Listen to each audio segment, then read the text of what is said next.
ওম শান্তি। 25 জুন 2024 সাকাৰ মহাবাক্যৰ সম্পূৰ্ণ সাৰ কথা। মৰমৰ সন্তানসকল, এইটো দৃঢ় নিশ্চয় কৰা যে মই আত্মা বুলি বুজি প্ৰতিটো কৰ্ম আৰম্ভ কৰা। তেতিয়া পিতা স্মৃতিলৈ আহিব, পাপ নহ'ব। প্ৰশ্ন: কৰ্মাতীত স্থিতি প্ৰাপ্ত কৰিবৰ কাৰণে কোনটো পৰিশ্ৰম প্ৰত্যেকেই কৰিব লাগে? কৰ্মাতীত স্থিতিৰ সমীপতাৰ চিন কি? উত্তৰ: কৰ্মাতীত হ'বৰ কাৰণে স্মৃতিৰ বলেৰে নিজৰ কৰ্মেন্দ্ৰিয়সমূহ বশ কৰাৰ যত্ন কৰা।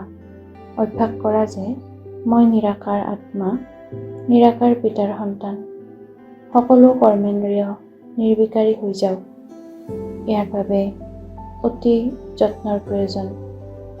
যিমানে কৰ্মাতীত অৱস্থাৰ সমীপত আহি থাকিবা, সিমানেই প্ৰতিটো ইন্দ্ৰিয় শীতল সুবাসিত হৈ যাব।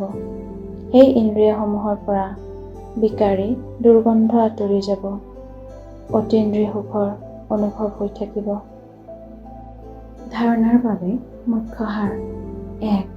পিতাই যি সত্য কাহিনী শুনায়, সেয়া মনোযোগেৰে শুনিব আৰু ধাৰণ কৰিব লাগে। পিতাৰ পৰা একোৱেই বিচাৰিব নালাগে।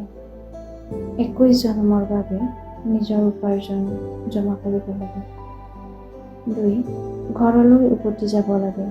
সেইবাবে যোগ বলেৰে শৰীৰৰ আকৰ্ষণ সমাপ্ত কৰিব লাগে। কৰ্মেন্দ্ৰিয়সমূহক শীতল কৰি তুলিব লাগে। এই দেহৰ বোধ ত্যাগ কৰাৰ পুৰুষাৰ্থ কৰিব লাগে। বৰদান: একোটা স্থানত থাকি অনেক আত্মাৰ সেৱা কৰোঁতা, প্ৰকাশ আৰু শক্তিসম্পন্ন হোৱা।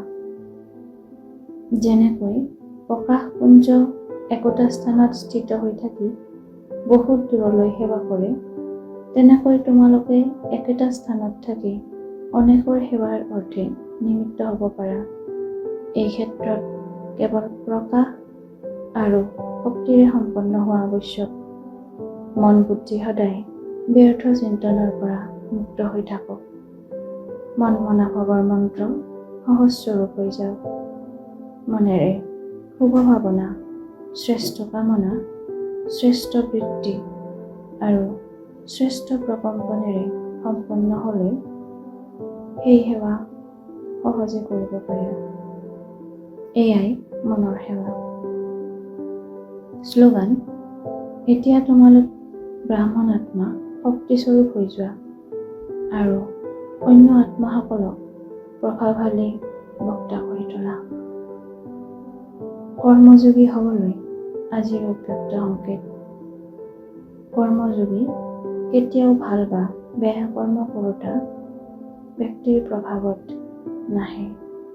এনেকুৱা নহয় যে কোনোবা ভাল কৰ্ম কৰোঁতা সম্পৰ্কত আহিলে আনন্দিত হৈ যাব আৰু কোনোবা ভাল কৰ্ম নকৰা ব্যক্তি সম্বন্ধত আহিলে ক্ৰোধিত হৈ যাব আৰু তেওঁৰ প্ৰতি ঈৰ্ষা বা ঘৃণা জন্মিব। এয়াও কৰ্মবন্ধন। কৰ্মযোগীৰ আগত কোনোবা যেনেকুৱাই নাহক, তেওঁ স্বয়ং সদায় উপৰাম আৰু স্নেহী হৈ থাকিব। জ্ঞানৰ দ্বাৰা জানিব এওঁৰ এয়া ভূমিকা চলি আছে।